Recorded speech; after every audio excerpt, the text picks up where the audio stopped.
Today guys, I'll be sharing with you my quick and easy 5-minute makeup routine using Merit Beauty. I know you've seen these all over TikTok. Now we'll go ahead and try it out.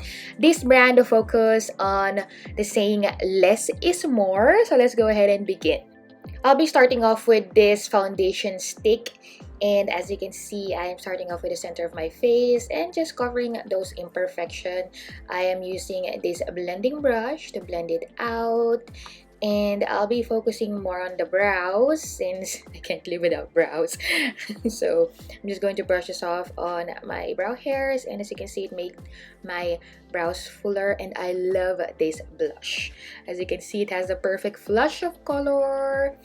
And I actually use this on my lids as well. I don't know if you can do that, but I love how it looks on my skin. It has that glow. And I curled my lashes and used their mascara. I love this mascara too. It holds the curls and it made my lashes look thicker. And one of my favorite things about doing a quick makeup routine is a gloss. Using a gloss just makes everything look put together. And yeah, that is it for my quick and easy makeup look using Merit Beauty.